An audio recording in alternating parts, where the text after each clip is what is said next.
warahmatullahi wabarakatuh.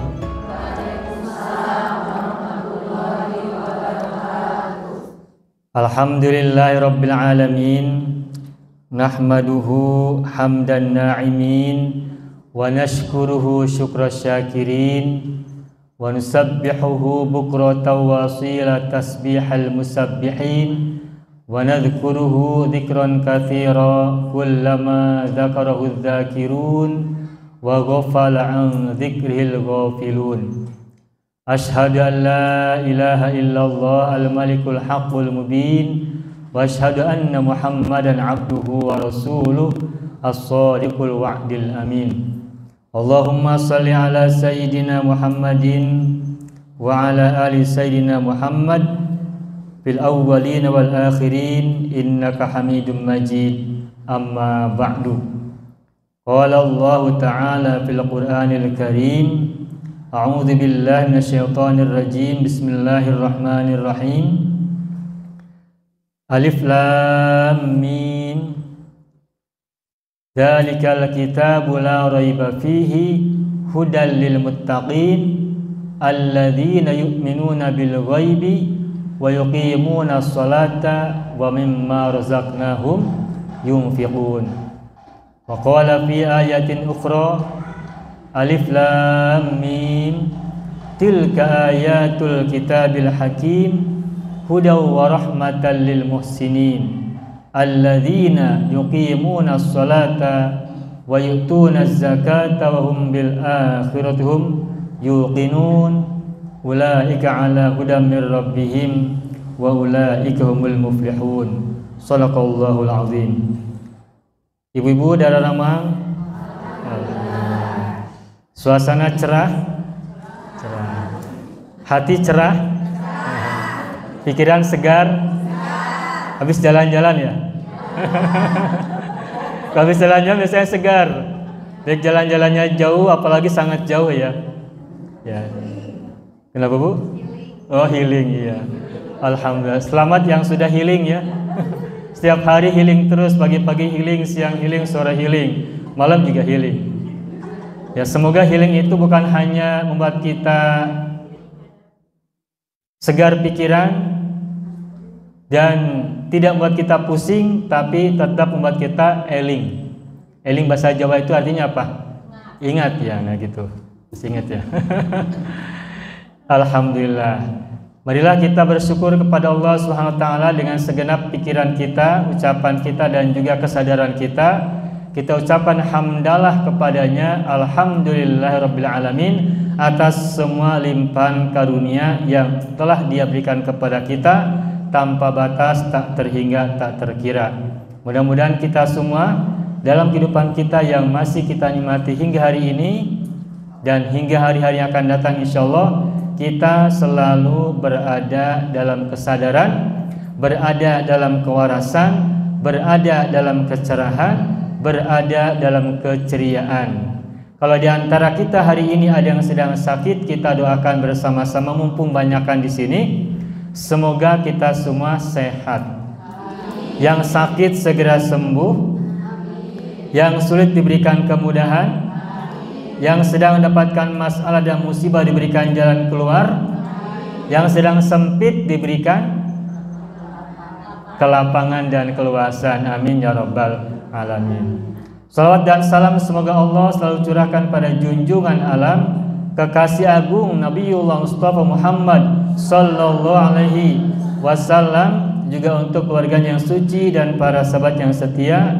Kita yang ada di sini khususnya juga orang tua kita, pasangan kita, anak keturunan kita, saudara-saudara kita semua orang yang telah berbuat baik-baik kepada kita, mencintai kita, menyayangi kita, baik yang dulu hari ini maupun yang akan datang, baik ketika kita memulai hidup maupun mengakhiri kehidupan. Semoga kita dan mereka semuanya termasuk orang-orang yang kelak mendapatkan syafaat dari beliau pada hari kesulitan dan kebangkitan. Amin ya rabbal alamin.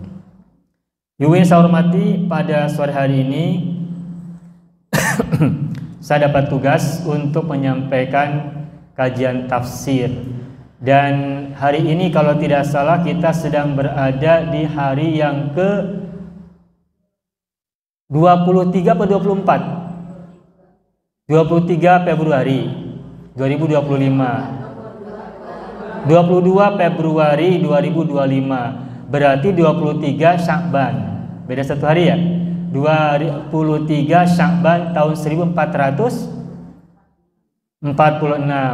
Kalau tahun Masehinya tahun 2000 berapa? 2025 atau 2026?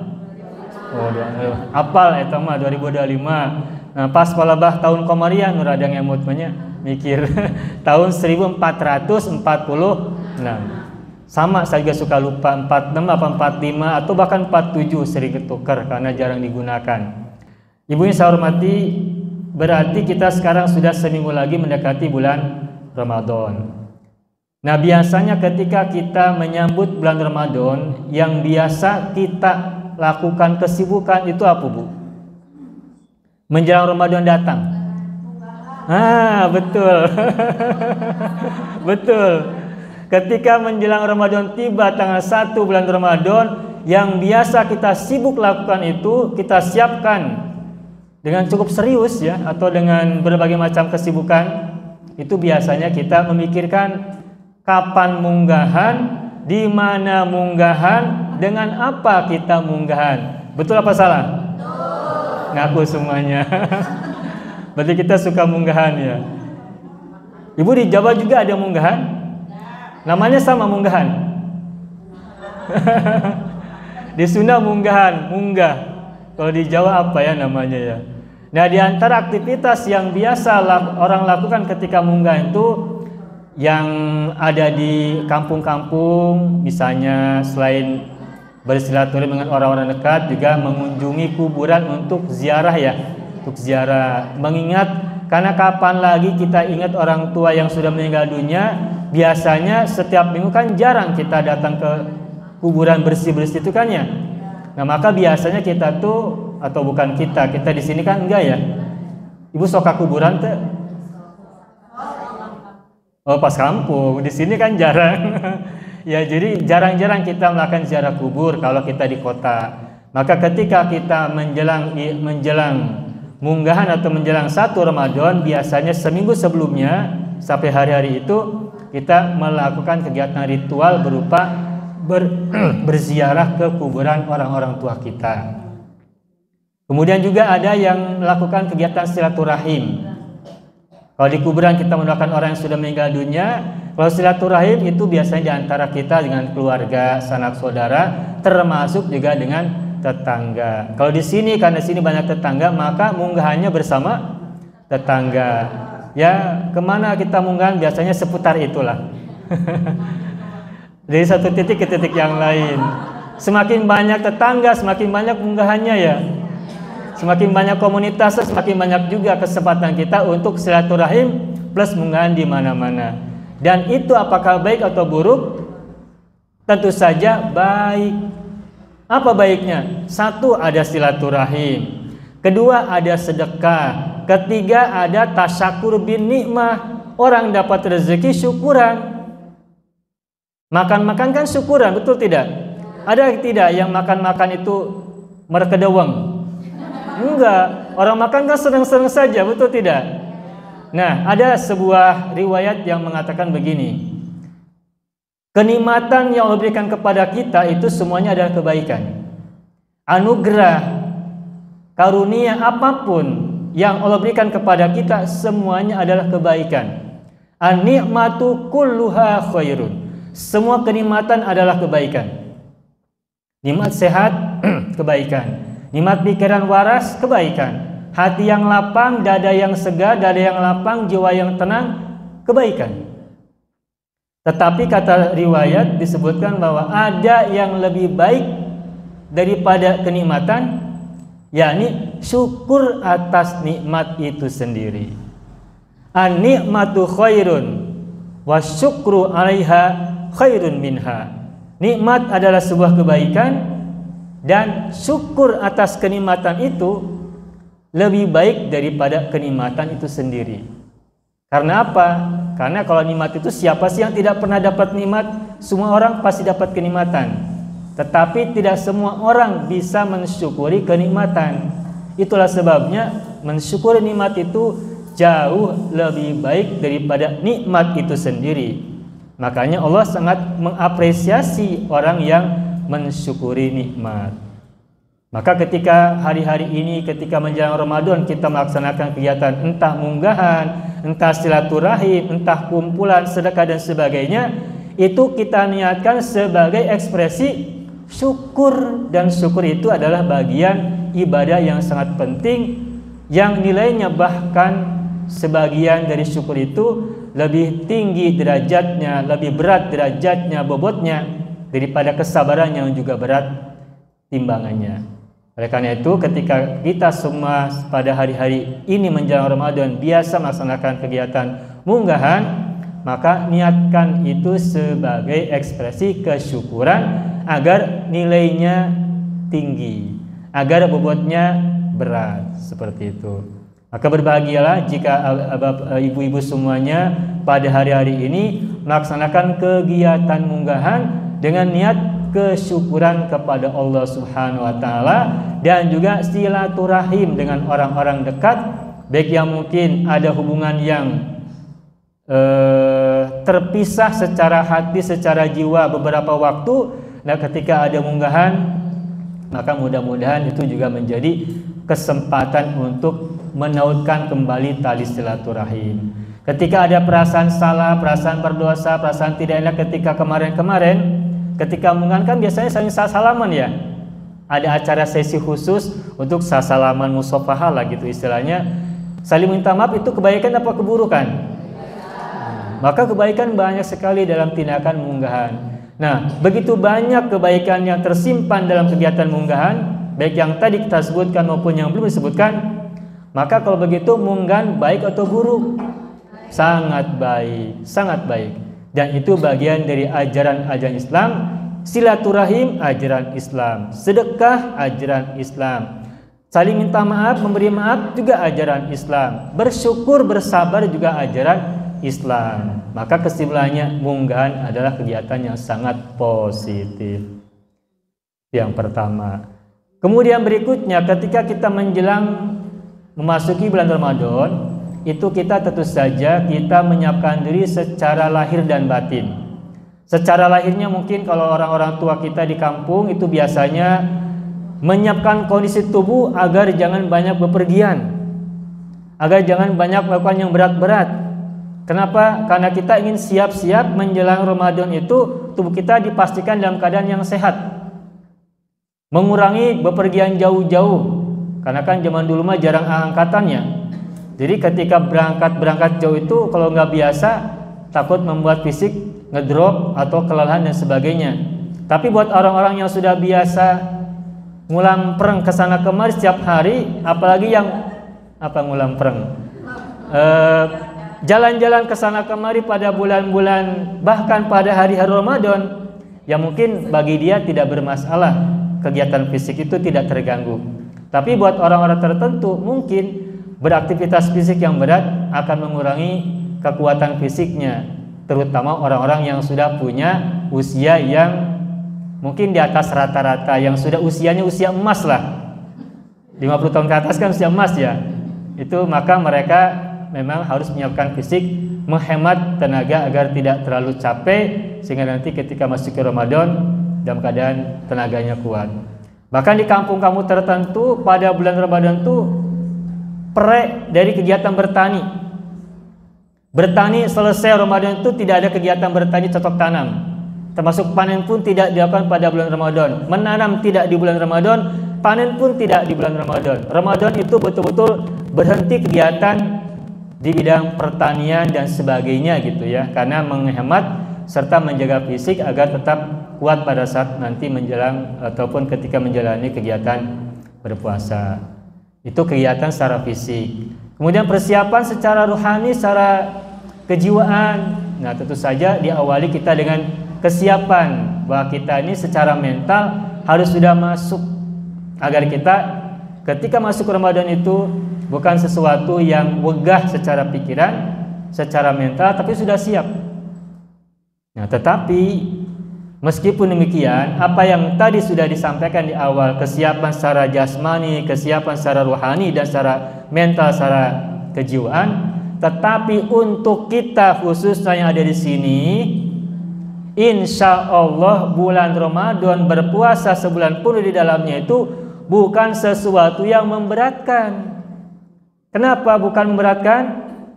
Karena sudah berpengalaman, betul tidak? Ada tidak yang di sini, ada tidak orang-orang yang ada di masjid ini sekarang yang berpuasa baru 2 tahun selama ini? Tidak ada kan? Sejak kita masuk usia balik 15 tahun misalnya, sampai sekarang kita usia sudah mungkin ada yang 30 tahun ada? Ada yang 40 tahun ada? Ada yang 50 tahun? Banyak. 60 tahun juga ada. Berarti kita sudah menjalankan kegiatan puasa Ramadan pun itu berapa kali? Selama sebulan, bertahun-tahun kita sudah melaksanakan itu. Maka buat kita menjalankan ibadah puasa itu bukan sesuatu yang aneh. Subuh ketika sahur kita makan, siap-siap, yang sebagian mungkin makan nasi, sebagian mungkin cukup minum dan makanan ringan saja. Kemudian sampai ketika maghrib, kemudian buka dan semacamnya. Buat kita sudah biasa.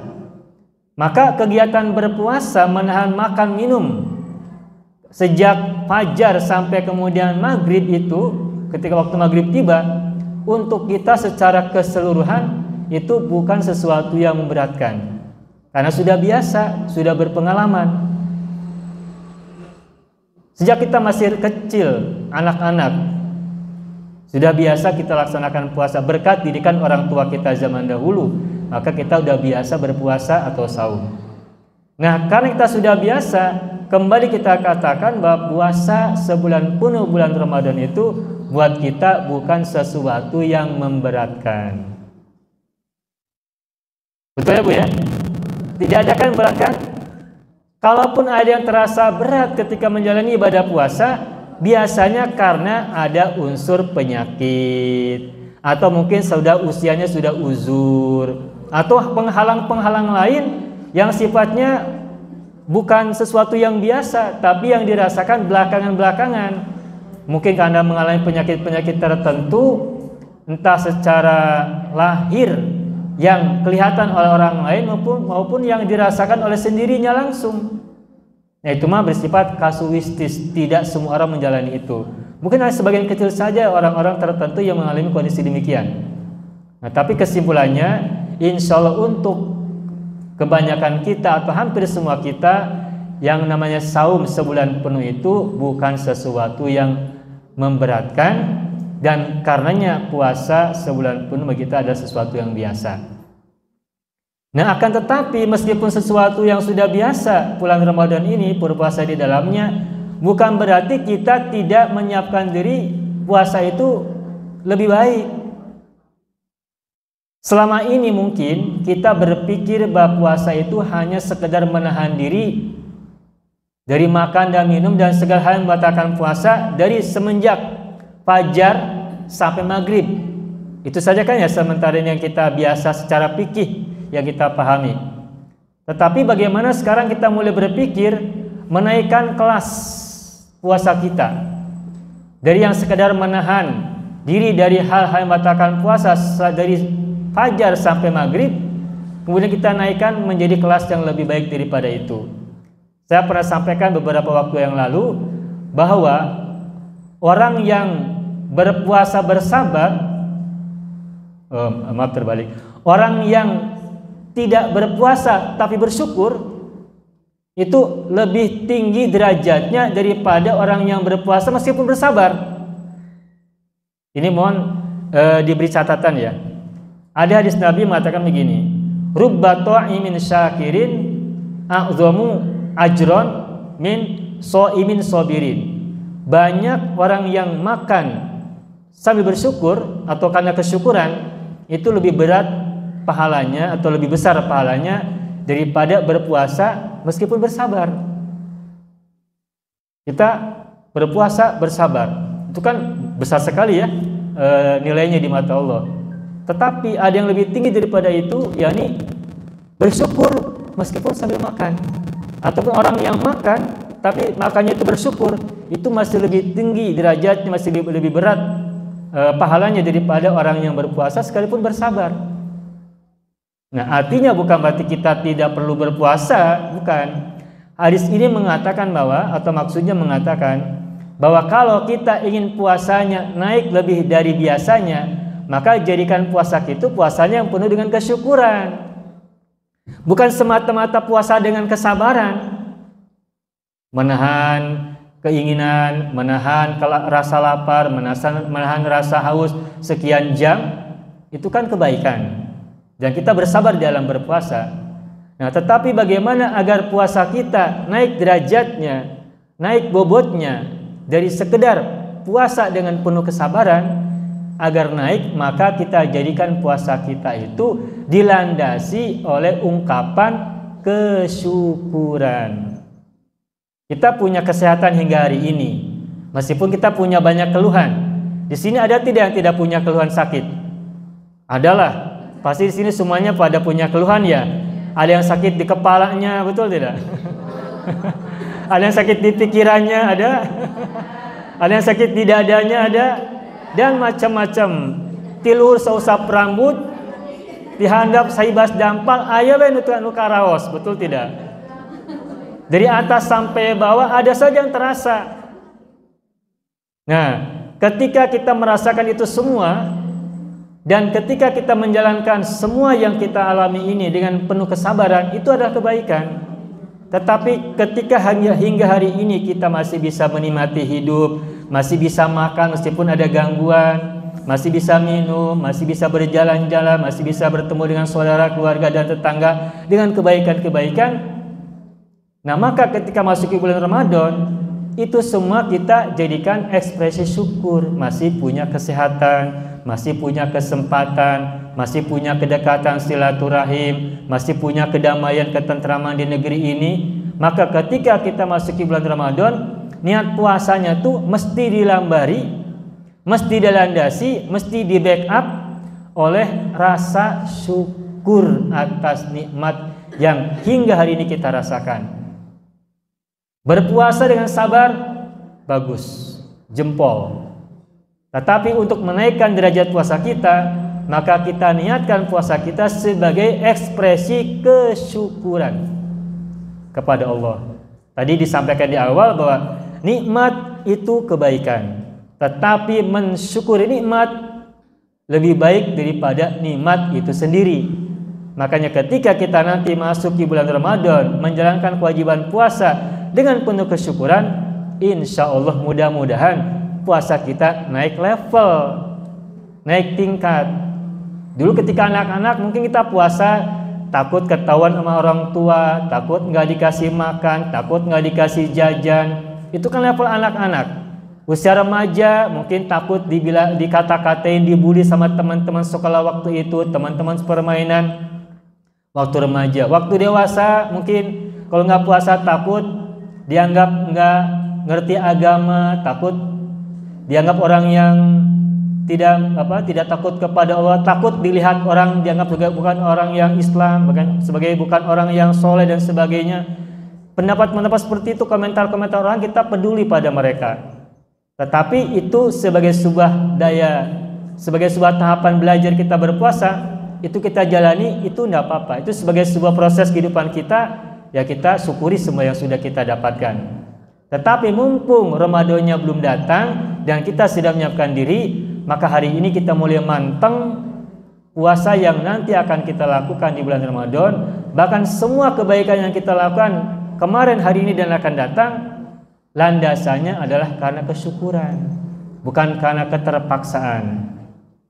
Dan insya Allah siapapun yang berbuat baik karena kesyukuran, maka Allah berfirman, la in syakartum la azidannakum. Itu sudah jelas janjinya. Wala in kafartum inna azabi lasyadid. Jadi barangkali sebagai persiapan Ramadan yang segera tiba yang kita sampaikan pada sore hari ini, yang pertama adalah mari kita song-song semua aktivitas kebaikan di bulan Ramadan nanti, baik saumnya, seluruh ritual yang kita jalankan, baik qiyamul lailnya, tilawatul Qur'annya, zikirnya, dan semua kebaikan yang kita lakukan, baik di rumah, tetangga, saudara, semuanya sejauh-jauhnya, landasannya adalah kesyukuran. Landasan semua amal kita adalah kesyukuran, baik ibadah ritual individual maupun ibadah sosial, bahkan ibadah natural. Semua landasannya adalah syukur atas nikmat yang Allah sudah berikan kepada kita. Itu yang pertama. Yang kedua, sebagai persiapan menjelang Ramadan, biasanya para ustadz, para penceramah ketika hari-hari awal Ramadan atau bahkan sebelumnya itu sudah mulai diperdengarkan ayat-ayat tentang kewajiban berpuasa yang biasanya diucapkan, dikutip ayat surat Al-Baqarah ayat 183, sudah pada hafal ya. Ini yang berbunyi, a'udzubillahi minasyaitonirrajim, ya ayyuhalladzina amanu kutiba alaikumusiyam kama kutiba alal ladzina min qablikum la'allakum tattaqun. Sudah hafal artinya semua. Wahai orang-orang yang telah beriman, orang-orang yang telah memiliki keimanan di hatinya, telah diwajibkan atas kalian, telah dicatatkan atas kalian siam atau berpuasa sebagaimana telah ditetapkan, diwajibkan, dituliskan, dicatatkan atas umat-umat sebelum kalian. Untuk apa tujuannya? La'allakum tattaqun, agar kalian bertakwa. Itu kan mudahnya gitu ya. Nah, sekarang kita coba pahami, bertakwa itu apa? Takwa itu konsep yang di Al-Quran banyak diulang-ulang, baik bentuk tatakun atau mutakun atau mutakin, banyak diulang-ulang. Sangat berulang berkali-kali di Al-Quran disebutkan. Tetapi kalau kita bertanya apa yang dimaksud dengan takwa? Nah, dulu ketika kita masih kecil, dalam buku pelajaran agama disampaikan bahwa definisi takwa itu adalah menjalankan seluruh perintah-perintah Allah dan menjauhi seluruh larangan-larangannya, itu ya. Nah, kita sudah hafal definisi takwa yang kita sudah pelajari waktu kecil dulu. Nah, persoalannya siapa di antara kita yang sanggup melakukan seluruh perintah Allah? Ada tidak di antara kita di sini yang sanggup menjalankan semua perintah Allah? Ada tidak? Perintah Allah banyak tidak, Bu? Banyak. Rukun Islam aja ada 5. Kemudian itu belum bagaimana yang ideal-idealnya agar tercatat sebagai orang yang bertakwa. Kemudian juga ada ibadah-ibadah yang tidak termasuk dalam rukun Islam yang 5 itu. Banyak sekali. Nah, kalau semua perintah Allah harus kita laksanakan, sementara kita punya kelemahan untuk bisa menjalankan seluruhnya, bahkan kita lebih banyak berbuat maksiat daripada berbuat ibadahnya kepada Allah, boleh jadi, maka betapa berat kita menjalankan seluruh perintah Allah itu. Kemudian menjauhi segala larangan Allah. Ada tidak di sini di antara kita yang tidak pernah terhindar dari larangan-larangan Allah atau dari kemaksiatan-kemaksiatan kepada Allah?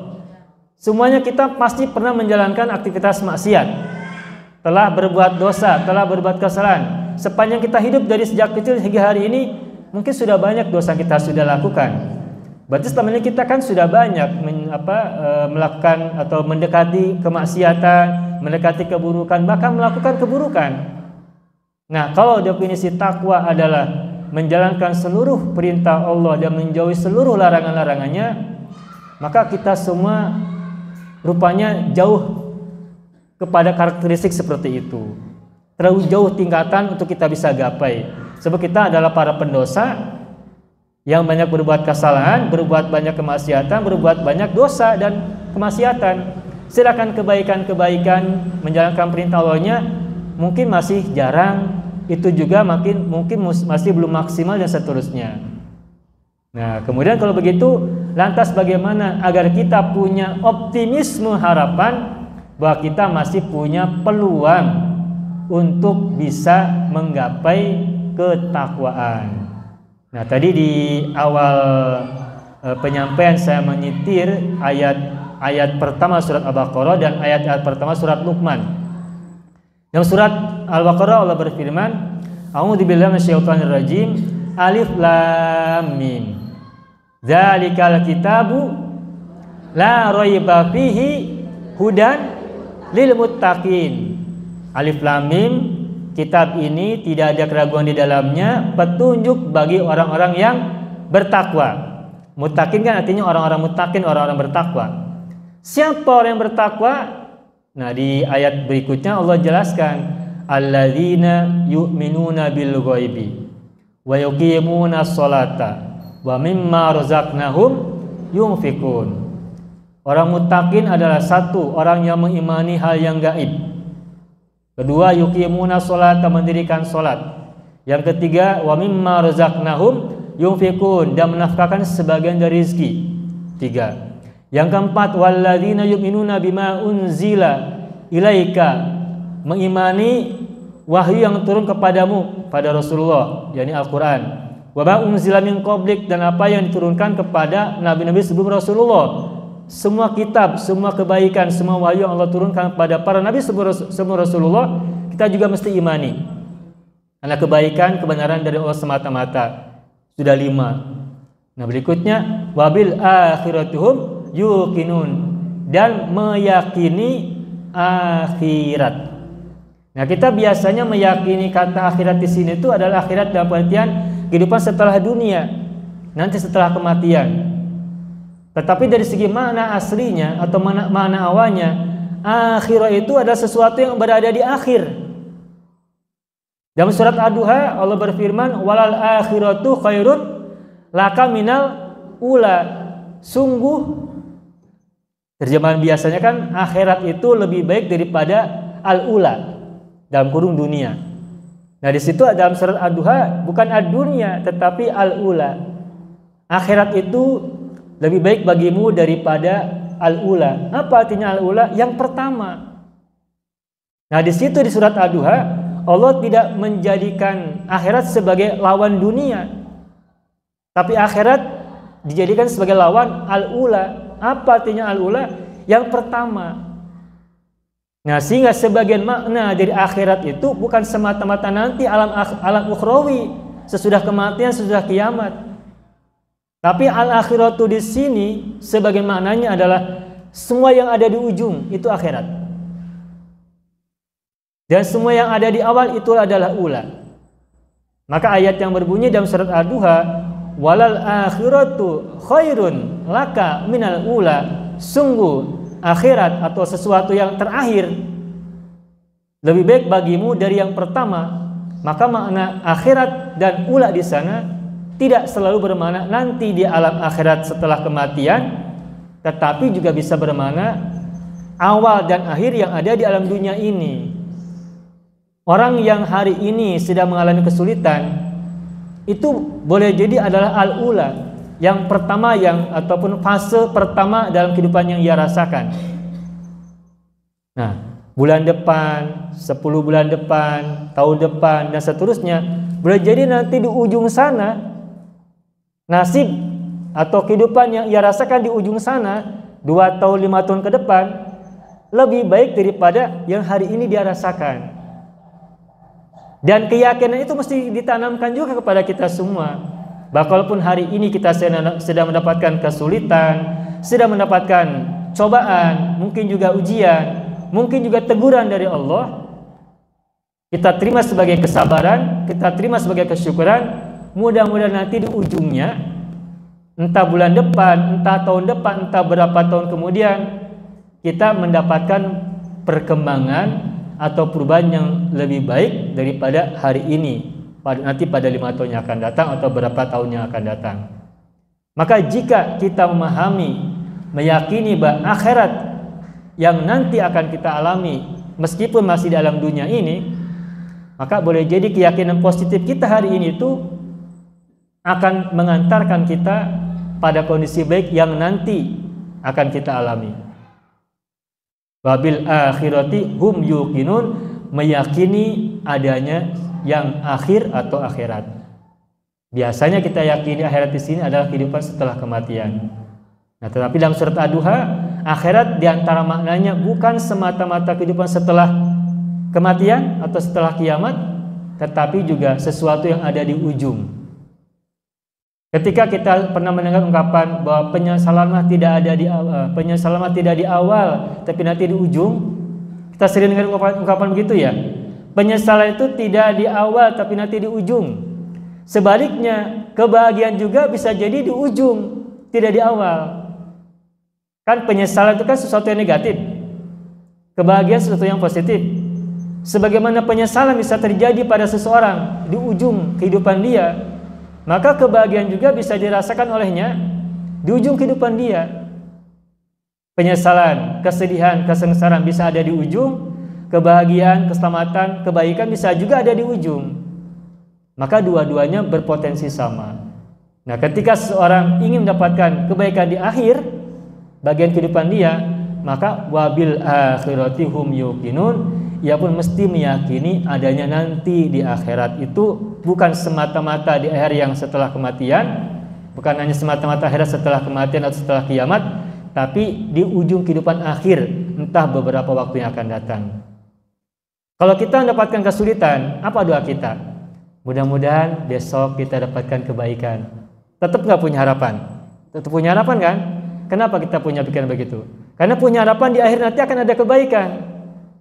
Justru ayat ini menjadi motivasi buat kita, bahwa ketika kita mendapatkan apapun yang kita tidak inginkan hari ini, kita harus tetap perbesar harapan kita, bahwa nanti di ujungnya kebaikan, kebajikan, keberkahan, kemakmuran dan sebagainya itu kita akan rasakan menggantikan posisi kita hari ini. Dan kebaikan masa depannya ingin kita dapatkan itu mesti dihadirkan, diyakinkan oleh diri kita sejak hari ini kita merasakan sedang sulitnya. Kalau sejak hari ini kita merasakan sesuatu yang tidak kita inginkan, tapi kitanya tetap pesimis terus, maka berarti kita tidak wabil akhirati hum yuqinun. Kita tidak meyakini bahwa nanti di ujung sana akan ada kebaikan. Dan kalau kita yakin nanti tidak ada kebaikan, maka kebaikan tidak akan terwujud dan tidak akan terbukti untuk diri kita. Tapi jika dalam pikiran kita hari ini bahwa besok kita akan dapat kebaikan, dapat kesuksesan, dapat keselamatan, insya Allah nanti semesta di sekitar kita akan menjadi pengantar-pengantar kita menuju kebaikan yang sudah kita imajinasikan hari ini, yang sudah kita harapkan hari ini. Itu dalam surat Al-Baqarah. Nah, tapi ada ayat terakhirnya, ulaika ala hudam mir rabbihim wa ulaika humul muflihun. Orang-orang yang seperti itu tadi ala hudam mir rabbihim, berada dalam petunjuk dari Tuhan mereka, mendapatkan petunjuk dari Allah. Ulaika humul muflihun, dan mereka itulah orang-orang yang beruntung, yang berbahagia. Muflihun beruntung, muflihun berbahagia.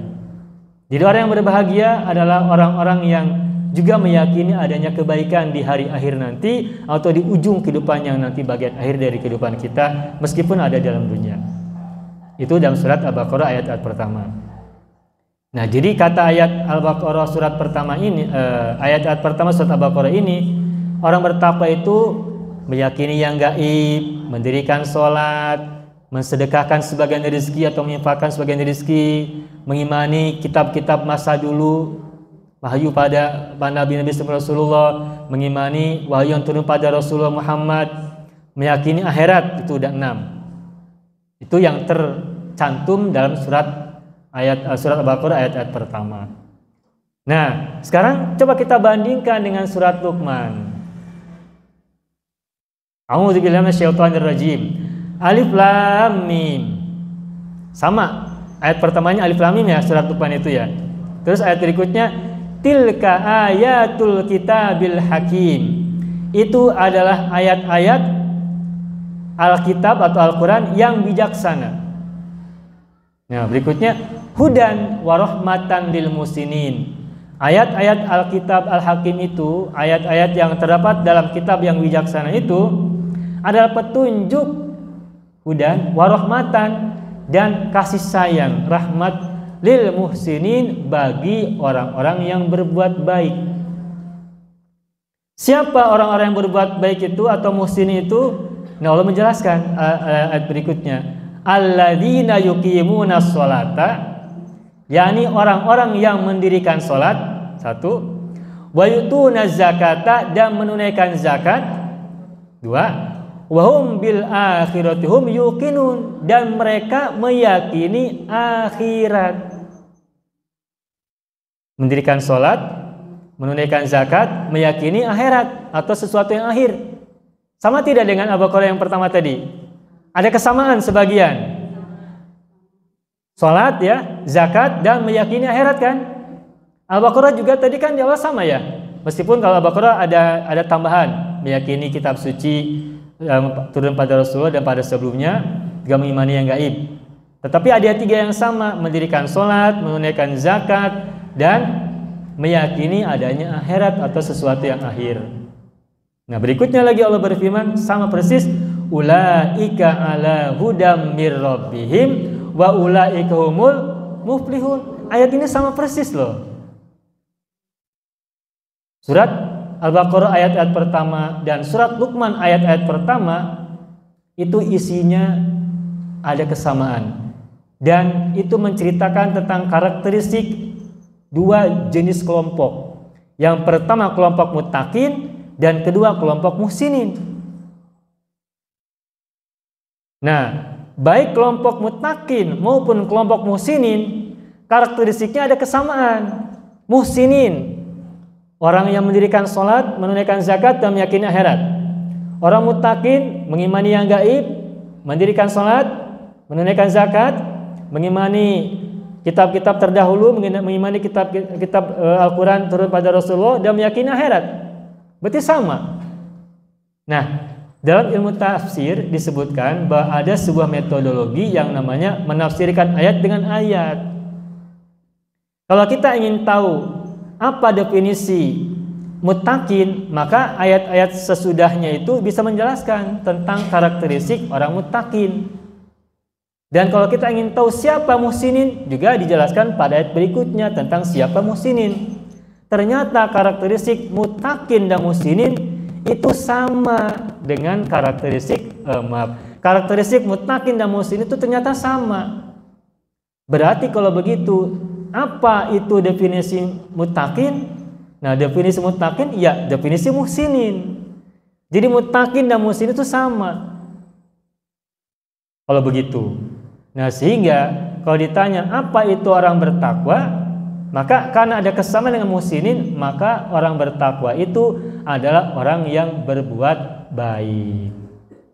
Maka siapapun yang ingin menjalankan sebuah ketakwaan, maka kalau ketakwaan itu adalah berbuat baik, maka orang bertakwa itu adalah orang yang berbuat baik. Berbuat baik itu adalah orang yang kebaikannya dirasakan oleh orang lain, baik yang ada di rumahnya maupun di luar rumahnya, tetangganya, saudaranya, seterusnya. Kalau kebaikannya hanya dirasakan oleh dirinya sendiri, itu bukan muhsinin, itu mah hasan. Hasan itu artinya orang yang baiknya untuk dirinya sendiri. Hasan artinya baik. Tapi kalau muhsin itu orang yang kebaikannya dirasakan oleh orang yang menerimanya, orang lain. Dan baiknya itu menurut orang yang menerima, bukan menurut orang yang memberi. Kalau bapak ibu misalnya, kalau kita misalnya memberi sesuatu kepada orang lain, tetapi sesuatu itu adalah baik untuk kita, itu belum muhsin. Kalau orang yang menerimanya tidak merasa itu sebagai sebuah manfaat buat dirinya. Kita memberi sesuatu, mohon maaf ya, misalkan kita punya barang kita, mohon maaf misalkan jelek gitu ya, kita juga sudah nggak mau pakai. Nah, kita mau ngasih ke orang, kita kan mikirnya kan baik buat kita nih, mengeluarkan barang ada di rumah kan biar tidak numpukin tidak menuhin lemari gitu ya, diberikan pada orang lain. Orang menerima kan. Nah, ternyata orang itu yang menerimanya kok tidak senang. Itu baiknya di mana? Yang merasa baik dengan keluarnya pakaian benda itu, yang memberi atau yang menerima? Yang memberikan barangnya yang sudah tidak kepakai di rumah itu kan keluar, berarti kan sudah mengurangi mengurangi antrian pakaian di rumah kan? Berarti buat pemberinya baik. Tapi buat yang menerimanya merasa tidak sebuah kebaikan. Nah, jika kondisinya seperti itu kasusnya, maka itu bukan muhsin. Muhsin itu adalah sebuah kebaikan yang dikeluarkan oleh seseorang yang memberi kepada penerimanya, dan penerimanya menerima benda itu atau kebaikan itu sebagai sebuah kebaikan yang bermanfaat buat dirinya, baik kebaikan berupa pikiran, saran, masukan, nasihat, maupun ucapan, kalimat yang enak didengar, kalimat yang memotivasi, kalimat yang positif buat dirinya, maupun sesuatu yang bersifat fisik atau yang kebaikan-kebaikan yang lain, apapun. Nah, sehingga definisi ihsan itu bukan kebaikan menurut pemberinya, tetapi kebaikan menurut penerimanya. Itulah sebabnya ketika kita memberi sesuatu itu, sebisa mungkin sesuatu itu adalah bermakna untuk orang yang kita beri, bukan bermanfaat buat orang yang memberi. Bermanfaat di sini ya, itu tadi contohnya untuk mengeluarkan barang-barang yang ada di rumah agar tidak numpuk dan sebagainya. Itu definisi ihsan. Nah, kalau begitu maka untuk secara mudahnya, ketika definisi muttaqin itu karakteristiknya sama dengan muhsin, berarti kalau begitu bertakwa itu adalah berbuat baik, muhsin atau ihsan. Nah, kalau definisi bertakwa adalah berbuat baik, apapun jenis kebaikannya, baik kebaikan pikiran, kebaikan ucapan, kebaikan perasaan, maupun kebaikan bersifat perbuatan, maka siapapun punya kesempatan bertakwa. Sebab kebaikan itu banyak ragamnya dan siapapun bisa melakukannya, termasuk kebaikan yang ada dalam rumah tangga. Seseorang kan, mohon maaf, biasanya kan orang itu di rumah tangga itu kan punya pembagian tugas antara suami dan istri. Yang secara konvensional istri bagiannya adalah anu, suami adalah anu gitu ya. Nah, jika salah satu dari dua belah pihak itu mengambil peran yang biasa dilakukan oleh yang lainnya, itu adalah kebaikan. Itu juga ihsan di dalam rumah tangga. Jika misalkan seorang istri mengambil peran yang biasa dilakukan oleh suaminya, maka itu ihsan istri kepada suaminya. Suaminya merasa dapat manfaat dari kebaikan istrinya. Sebaliknya, jika suami mengambil peran pekerjaan rumah tangga yang biasa dilakukan oleh istrinya, itu juga ihsan dari suami kepada istrinya. Istrinya pun dapat manfaat, merasakan sebagai sebuah kebaikan. Maka kalau begitu, kita semua, baik bapak-bapaknya maupun ibu-ibunya, suaminya maupun istrinya, orang tuanya dan anak-anaknya, punya kesempatan untuk menjadi bertakwa. Karena apa? Karena kita punya kesempatan berbuat baik apa saja, baik yang ada di rumah maupun di luar rumah. Nah, kalau begitu maka memasuki bulan Ramadan ini agar kita bisa menjalankan ketakwaan la'allakum tattaqun, maka secara operasional yang saya coba pahami dari ayat-ayat Al-Quran ini, untuk mewujudkan aktivitas ketakwaan di bulan Ramadan adalah berbuat baik sebanyak-banyaknya, berbuat baik sebaik-baiknya, berbuat baik seluas-luasnya, dan berbuat baik selama-lamanya. Nanti setelah Ramadan kan biasanya ada pikiran, dah Ramadannya sudah selesai, berbuat baiknya juga selesai, begitu ya. Ada sebagian berpikir begitu. Ada kan orang-orang yang kalau sedekah atau apa tuh nanti di bulan Ramadan biar pahalanya bertumpuk berlimpah. Setelah Ramadan kan selesai, karena mikirnya kebaikan itu bersyarat hanya Ramadan. Yang diwajibkan keluar Ramadan itu zakat fitrah. Kalau ibadah-ibadah yang lain mah tidak harus di bulan Ramadan. Kebaikan-kebaikan selain zakat fitrah itu bisa dilakukan kapan saja. Cuma Ramadan menjadi bulan latihan kita untuk membiasakan kembali kebaikan-kebaikan yang mungkin sebelumnya sudah biasa kita lakukan, sempat terhenti, dan kita ingin kembali mentradisikan di bulan Ramadan. Nanti setelah Ramadan, kebaikan ihsan apapun, ketakwaan apapun yang bisa kita lakukan, sebisanya kita bisa lakukan. Dan puncak ibadah yang bisa dilakukan seorang hamba itu adalah berbuat baik kepada sesamanya. Allah berfirman, wa ahsin kama ahsanallahu ilaika, berbuat baiklah sebagaimana Allah telah berbuat baik kepadamu. Wallahu yuhibbul muhsinin, dan Allah mencintai orang-orang yang berbuat baik. Itu saja ibu-ibu sekalian sebagai pengantar menjelang Ramadan yang segera datang ini. Mudah-mudahan sedikit kilasan tentang tafsir ayat pertama surat Al-Baqarah dan ayat pertama surat Luqman dikaitkan dengan surat Al-Baqarah ayat 183 berkenaan dengan sahur.